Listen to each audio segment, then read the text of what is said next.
And welcome, our fellow lovers of love, on this journey through a stream of consciousness towards a lake of tranquility and eventually onwards towards an ocean of love. I like that one. Yeah, I messed it up a little bit, but I think we've got one to stick with. It's been a long couple weeks, actually. Yes, it has. A lot has happened. I spent a couple weeks in the hospital. We'll talk about that. A couple weeks, sorry, a couple days in the hospital, not a couple weeks. But so, because of the timing of that, we didn't get our show up last week. But so, as we prepare for these shows, sometimes we do some research on various magazines. But, these first 5-10 minutes are usually something that I've kind of contemplated and come up with throughout the course of the week. And I've been otherwise occupied this week, so I haven't had a chance to think about it. And so today I was thinking about the process and thinking about, okay, well, what do I want to come up here and kind of give my 5-10 minute pontification, the opening monologue type thing that we do. And I didn't have anything profound, but does it have to be profound? We all look for these bright, shining moments in our lives, the moments that mean something, the moments that are easily remembered. But that's not even remotely the majority of our lives. The majority of our lives are the daily grind.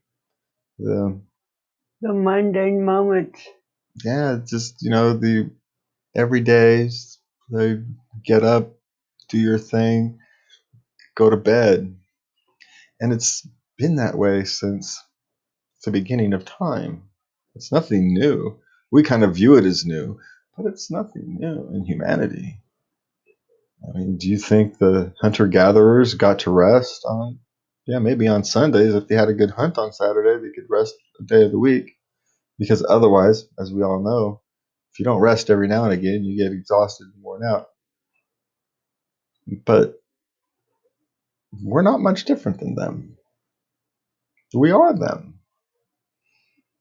They had millions of years to adapt to a hunter-gatherer lifestyle. We have hundreds to adapt to a modern world. And you could make an argument that the modern world is 20, 30 years old. Maybe 1980. Maybe. I'd probably call it 1990. So maybe it's 30 years old. And it's the toll that takes on our social structures, our family structures, our cultural structures. It's unknown. But, the thing about humanity is we're always facing the unknown. We never know what tomorrow is. Many years ago, and I don't have the date in my head, so I'm not going to. I should know the date, but I don't, and I'm going to be embarrassed later when I don't. Abraham Lincoln talked about a house divided cannot stand. And at the time, he was talking about the country, and it was facing a brutal reality of both its history and its future and its current state. But that phrase did not begin with Lincoln. If memory serves, it's in the Bible. Yes. It talks about your family, your culture, your institutions, civic institutions, and we are all divided because we've forgotten the most important thing about civilization. That's being civilized. We talk about loving our neighbor. Doesn't mean you have to like them. Doesn't mean you have to interact with them all the time, but you still need to love them because that's our shared humanity. And without that shared humanity, we run a very great risk of losing love beyond the love for your children, the love for your spouse, the love for your family, your immediate family. And that would be a sad, sad loss. For not just our culture, for the world, and for our inner spirits. So, so there's that. How was your week been, Lovey? Stressful. I was worried about you in the hospital. I didn't realize how much stress until after you came home. Well, it was a stressful thing. It was still unknown. What was it my doctor said? That is to quote my doctor as they were discussing whether to let me go home or not. You're an unusual case, Mr. Jess. Just welcome to my world. It's just, I didn't say it, but I thought it. I didn't say any of the 100 smart-ass remarks that came through my head with that one. Not one? Not one. I did. I told you. I'm proud of you. I told you I was going to be a good little patient. But yeah, whew, man, welcome to my world. Yeah, it's good, Lord. If I have a bureaucratic hole or something strange, you will find it. I thought you were kidding. When we first met, you told me weird things happened to me. I thought, yeah, a couple of things have happened to him. Yeah, he's just exaggerating. No, weird things happen to you all the time. yeah, it's literally kind of absurd and obscene. And by the way, just to let anybody know, we may not stick around for the whole hour tonight. If I'm not up to it, we're not up to it. I'm on strict orders to rest and de-stress, and so if I start to get tired, I'm pulling the plug. I told my doctors, I promised them I would be a good little patient, and so I'm fine right now. I'm just saying that for people forward, if we only go 40 minutes or something, then we only go 40 minutes. I'm not sticking myself to the whole hour. Yeah. Okay. I'm loving myself in respect. Yes. So I'm happy to hear that. So no need to push. No need to push. So, but you can go to latenightLove.us. You can visit us and you can watch all the past streams I haven't gotten around. Maybe that's what I should do. I should roll that into the bedroom and just lay down and do some work. But anyway, we have some stuff to do. We have our Teespring account set up, but we haven't made any merchandise yet.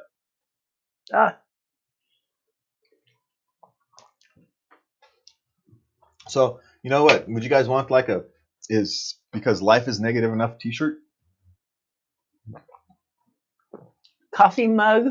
Coffee mugs with the, yeah. I mean, I wanted one of these with our logo on it. A mug. Yeah. Big glass mug. Yeah. But we'll have to see if I can do that through Teespring. But stuff like that. Sweet. Should be interesting. Should be selling. It's t-shirts. That kind of stuff. So with our logo on it, it's a way for people to help without helping. So anything else you had going on this last 2 weeks now? 2 weeks now. I haven't seen my 2 grandchildren. That's hard. We haven't checked in with the Levinator for 2 weeks now. So just kind of checking in, see what's going on. Anything on your mind? No? I'm looking forward. I've been thinking a lot about our camping trip coming up this July. Yeah, you looking forward to that one? I am. Yeah. Yeah. So am I. Even though I'm well rested, I suppose. I've done nothing but rest the last week. But I'm not. I'm tired, so it is what it is. We'll get over it. All right, so let's just dive in. We'll get a handful of these questions lined up. So, you can visit us at anchor.fm/late-night-love, and you can click on the send a message button if you want to send us a voice message. You can send Lubby an email at love@latenightLove.us, and you can find us on Minds, MeWe, and all that other fine social media sites. So, yeah. And if you have a podcast site that you particularly like to use, and we're not on it, let me know, and I can submit the show. All right. With all that done, okay. Here's this. We'll start with an easy one. Well, it's not an easy one. Her daughter was one of two not invited to a birthday party, and she's heartbroken. How does she, as a mom, handle this? Well, there's a couple different situations. One, Well, I know what I would do. well, it depends. Well, anything you do is going to make it worse. There's always that possibility, so you have to manage your expectations. But one, is this ostracization of the class, or is this she just doesn't get along with the girls whose birthday it is, and so you're not invited? And then why would you want to go anyway? Everybody has a right to choose who goes to their birthday party. Yes, you do. So, if you have someone you don't want there, you don't have to invite them. Now, if it's a class ostracization, bullying type thing, as the way sometimes can happen, then it's a different question. You have to deal with the question, okay, why does your child stand out enough to be bullied? And then what do you do about it? And those are two separate questions, because you can't answer the second one until you answer the first. From my perspective, is as a parent, if you go to the school or you start dealing with it, you just make it worse. You're just putting a bigger target on their back. Now, as a father of boys, you can prevent this type of, well, not prevent so much. You can mitigate this type of behavior. Leave these people alone. Be nice, or I'll make your life a living hell, and I will. And so your boys become civil. That's how you civilize boys. How you civilize girls, I don't know. I don't have the slightest clue. That's your department, young lady. Well, my girls came civilized. There's rules of etiquette and behavior. You have to be nice. They're all that way. Yeah. But are they? But what I would do in this instance, I would invite that other girl who didn't get invited, and I would do a little shopping excursion at the mall, go out and eat. Yeah, well, it is a life lesson, and sometimes life lessons are hard. That you're not always going to be invited. Yes, that's right. And they have a right to have their birthday party the way they want, and if that doesn't include you, yeah, it sucks, and I will hug you and I will love you and I will give you all the support, and let's go buy some ice cream or whatever it is, to soften over put the band-aid on it, so to speak. But that wound's going to hurt for a little while. It is. It's going to hurt for a little while, and this is part of growing up. Yeah, it's part of life. It is what it is.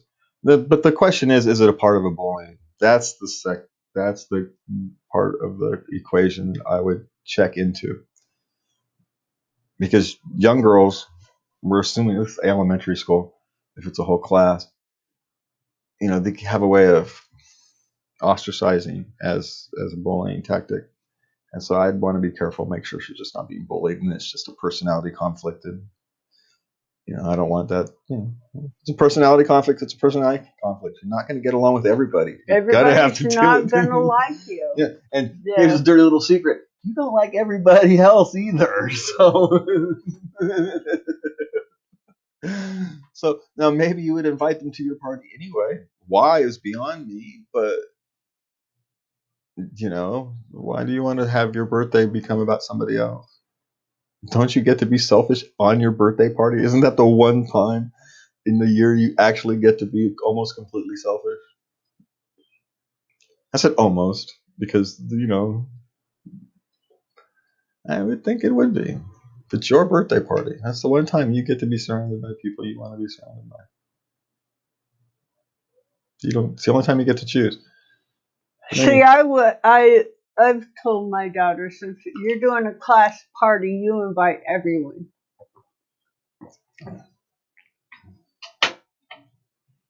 I can see that up to about the third grade.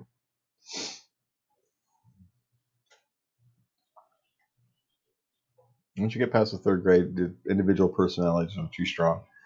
forcing people together causes longer term issues. Then you got the two people who don't want to be there because you got your daughter doesn't want them to there, and then she don't want to be there because they've been forced by their mother because they have the same. You were invited, you have to go, and so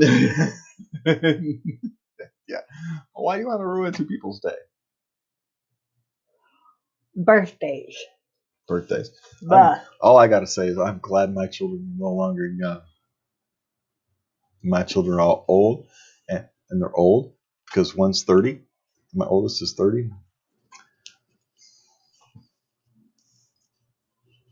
Yeah. All right. Okay, here's an interesting one. After getting fired, why do people want to avoid returning home for a long time, sometimes well into the night? well, it's one way of not having to deal with it's a bit of escapism. You're not having to really deal with the reality of what happened yet. I think it's more complicated. No, it can be. Again, it all depends on the people involved. Um, well, first, it's a psychological hit. Correct? You're a failure. You've been rejected by your employment, and all the consequences that line up behind happening. Financial uncertainty, and then you got to go home and face potential rejection from your spouse because all they're going to do is ask questions that you may or may not have answers to. They're not going to give you and it's not their fault because they have the same fears, and so it's a perfectly natural reaction. It's the wrong time to ask questions, but it's the human nature of us to ask questions. What they need is unconditional support. And if you don't feel like you're going to get unconditional support when you go home, you're going to wait until you've recovered your equilibrium, so to speak, so you can stand on the feet and deal with that. So you can have at least some kind of an answer to the questions that are going to come, even if they're not very good ones. And so, these are, it's a failure. You feel like a failure from a man's perspective. It's a failure. The one thing you're supposed to do, provide for your family, provide for your, that complex calculation that is provide for your family. Because it's not all about money. It's time, nourishment, guidance. How do you balance all that? We talk about the working mothers having to balance all, but men have their own balances to make. And when something like that, when they get fired, women get far more supported when men get fired than when they get fired than men do. It's the nature of a beast. I was a sociologist. He said the two most valuable people in society are young women and old men. All you have to do is look at how society treats them. They idealize young women, and they put these successful old men on pedestals. There's the two: success and fertility.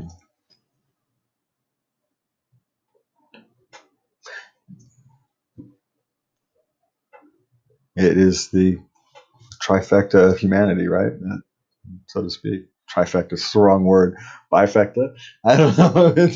Well, it's nature. It's food and sex. That's nature. Yeah, but there is a third portion to that. I was actually listening to some evolutionary biologists on their podcast, and they talk about there's a third part to that. If it was just about reproduction and just about resources, why do we fall in love and sacrifice both?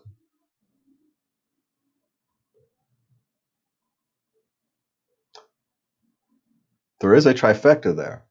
And it's that third one, that third thing, whatever we call love, whatever you want to describe it. There's a 30 part of the equation that can make those others two function.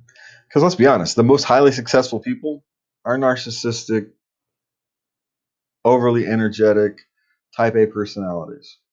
Most of us aren't that. We're never going to be that. We're not born that way. We're quite literally, we're wired differently than guys like Elon Musk and Zuckerberg and Bill Gates and pick all the uppermost successful people. We're quite literally wired differently. Doesn't mean we're less or more. It's like not the wiring doesn't make you a human. The wiring just makes what manifests. It's part of what manifests you. It's only part of, because nature plus nurture equals output.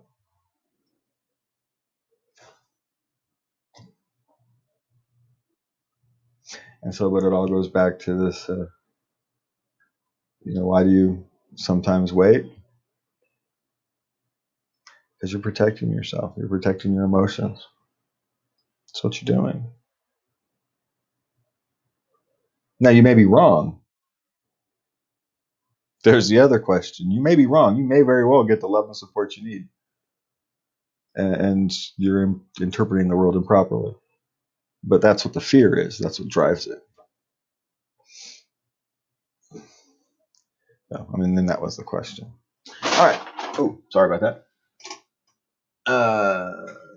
Why do some adult children stop calling or visiting their parents? Well, I can't really have much say in this because me and my children have our own. Some people have their own relationships, and phone calls and that kind of thing aren't necessary, so to speak, the way they are to other people. Like, it's funny, me and my son Anthony, we almost never talk, but yet he was the one who I communicated most with when I was in the hospital. We didn't talk on the phone, we talked over Messenger, but he's the one who talked most. So these things they're not universal, and I think that's one of the issues, that when we look out and we think that these are universal truths, and they're really not. You and your daughter talk every single day, well, almost every day. Almost every day. Well, I have 3 girls. They each have their own communication style. The oldest one is purely text, and then I usually visit once a week. We do face to face. Now, my middle one, we do mostly text. She calls me out of the blue. There's no setup. It's just, she just calls when she's a free spirit. And then my youngest daughter, she's in Oregon. We schedule our nightly calls. Most nights we at least do a short video call, and we also text. Yeah, so the relationships are different, and I've got mostly boys, and my daughter was raised like a boy, so in a strange sense, it's the same way. She's just, I don't know if it's genetics. That one is it's nature and nurture. It could go either way. A little bit of both, I think. Yeah. Yeah, but she's like her brothers in that sense. But it goes to that. It goes to the families, and people get busy, especially when you start hitting your late 20s and your early 30s. Have those children, have a couple of little kids, and sometimes us old people have a tendency to ramble. We'll talk on the phone for an hour when someone just wanted a 10-minute conversation. I'm not didn't used to be that way. It's happened as I've aged, and so that's why those old people have a tendency to do that, because I'm noticing that. Oh, you're not. Yeah, I will blabber on more than I used to. Getting old. But hey, we both entered the age of procedures at the same time, despite our age difference. So I think we're on like the same schedule. Yes. You're 9 years younger, but you've hit the procedure wall already. Or maybe I was a little late coming to the game. I don't know, but we're hitting it both at the same time. And that's no surgeries. They just find a little something and then they have to do a procedure. Yeah, it's the age of, hey, we get to poke you bazillion times. Ooh, I got the hiccups. I don't get the hiccups anymore. I get like 1 or 2 hiccups. I haven't, and then they go away. It's no fun. I miss hiccups. What do you mean you miss the hiccups? You can have mine. Okay. Even though they go away, I'm just saying that they're not fun, especially when you're trying to do a podcast. Okay. Now, why did they stop visiting their parents? Well, that might be expense or other things like that. If you're too far away, you're too far away. Because it's not just the expense, it's also the time. Yes. To make it worth it. So, all right, here's the tough one. And we have 4 minutes to halftime. But the question is, you know what? We're not going to go the whole hour today. So let's just push through. We've got 4 more questions. So we'll just kind of push through these questions. Okay. We'll get them done. Okay. I won't even stop for a halftime. We'll make a quick break to put in the chunk. All right. Well, actually, we're going to make a quick break to put in the commercial right about now. We'll be right back. And we are back. Thank you for rejoining us here at Late Night Love. You can visit all our previous shows at latenightLove.us and find us on all your various social media platforms. And that's what we get for promotions today. Okay. We were just having some easy questions. Those were easy ones, by the way, Lovey. Now we get the hard one. All right. What do I do when my 13-year-old daughter is pregnant? And I'm teeing this one up for you first. I'm throwing you under the bus on this one. Well, the first thing you do is hug her.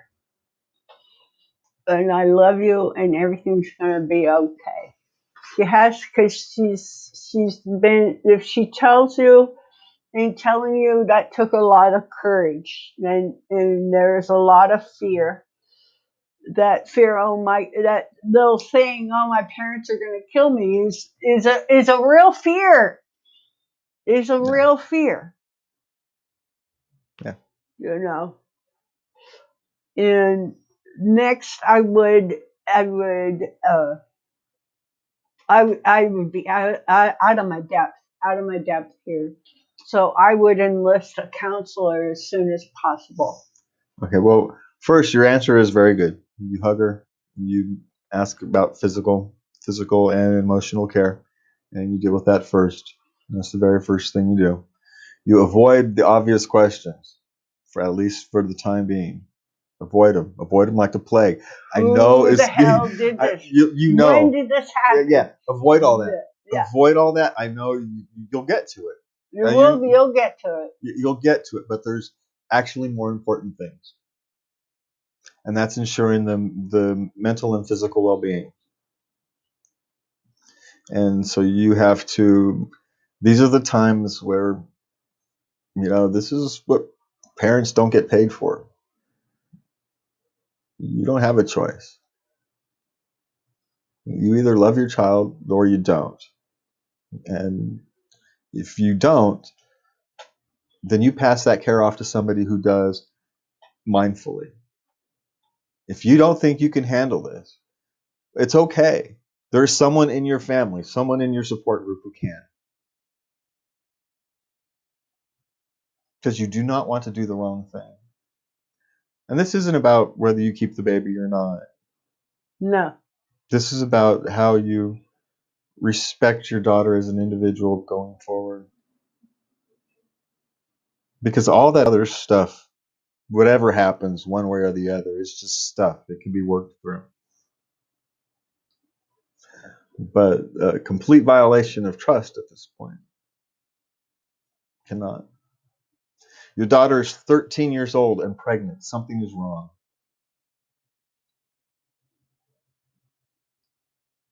Something has gone off the rails at some point. You're going to have to deal with that. But right now, it's the emotional and physical well-being of your daughter. That's the only thing that matters. And if anything else matters above that, you should sit in the mirror and do some thinking.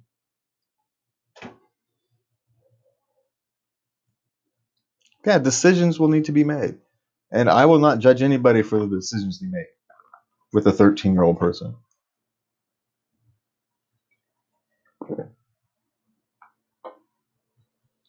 But at the same time, these things need to be done with care, love, compassion, and thoughtfulness. Slow down. Go slow.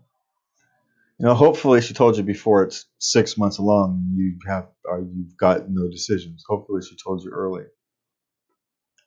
It means two things. It means there's still a bond of trust and you have time. And then if she told you later, the later they tell you, it means the more strained your trust is. And it also shortens your time frame. And so it's hard to go slow. Because there comes a point where you can't. You're 6 months along, you're keeping that child. And whether it's out for adoption or whether it's, you're keeping it for yourself and you're raising it, those decisions, you only have a few months to make that choice. But ultimately, the very first thing you think about is the mental and physical well-being of that child.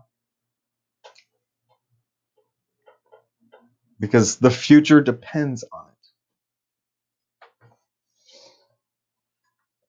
it. You keep her emotionally healthy, and she will recover from this. Probably live a great life. If you don't, it goes the other way.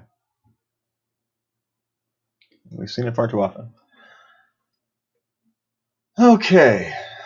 Something here's kind of quasi-related. Are helicopter parents bad parents? I'm sorry. I shouldn't be laughing. I didn't think about the order of these when I put them in.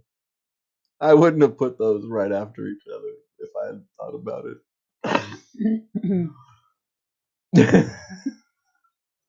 Honey. And I find it a little amusing. Okay, so are helicopter parents bad parents? No, they're not bad parents. They just need a little tweaking. Well, again, not necessarily, but they can be. If it's about them instead of the children, then you're a bad parent. If you're helicoptering your parent because you want them to be something, Going to be a doctor. Going to be a doctor, going to be whatever, successful. And then the problem is not your child, it's you. Now, if you're doing it genuinely because you think it's the best thing for your child, and you live in the ghetto and you've got to keep them on the straight and narrow, and that's the only path to do it. No, they're not. They're doing the best they can. And a parent doing the best they can is never a bad parent. Yeah. Never. They might be wrong. They might make a track load of mistakes because that's what happens. But you're never a bad parent as long as you're trying to do what's best. Okay, here's one. My brother and I are supposed to have the same father and mother. We took the siblings test and it came back that we are not siblings. Uh-oh. Yeah, do we have different fathers? Well, either that or one is you adopted, which is possible. Possible. Or both of you are adopted. So you're going to have to have an uncomfortable conversation with your parents. I would suggest having an uncomfortable conversation with your mother if at all possible. Mom first. Mom first. Because there may be a rational explanation. And why do you want to send something off to, maybe opening a can of worms that your father accepted. And he just doesn't want to deal with it. Yep, I accepted it. And, as long as it's not confronting me in the face, you don't want to open that can of worms again if you don't have to. So talk to your mother first. And if not, then talk to an aunt because they know everything. There's always that one aunt. There's always the aunt, and you know who it is that you can talk to and find out all family gossip. And yeah, it's just you've got some family digging to do. Now, here's the thing: you're still brothers. Yeah. That test means nothing. I don't care if you don't have different fathers and mothers. It's entirely possible. You're still brothers. They're raised together. Yeah, you love each other like brothers. That's all that counts. You know, essentially, all that other stuff, it just matters that it's going to be harder for you to donate your kidney to them. I think that's about the only. That's the only thing that's an issue. Yeah. All right, so unless we have something to add, my love, I think that's the end of it. I'm kind of tired, so okay, let's just sign off. So we're just going to call it a half of a day. So for those of you who are out there, come back next week. Unless I'm in the hospital, we should be fine. We'll be back again and have more of a normal show. But it was good for my soul to come back out and kind of get my feet back wet. Remember, good Lord, remember. Like I said, there's some things I can't control, and it is what it is. Stupid hiccups. Getting the hiccups while you're recording a podcast is not fun. It's quite embarrassing. Good thing I don't do it. It's never happened yet on my TV show, so we'll see what happens. I do enough of those. It's gonna happen. All right, everybody. Good night. Visit us at latenightLove.us. You can visit our Facebook page, Facebook Late Night Love. MeWe, Facebook at MeWe, Facebook. You can visit us at MeWe, Late Night Love, Minds, and all that various good stuff. And from me and Lovey, good night and love everybody. Bye.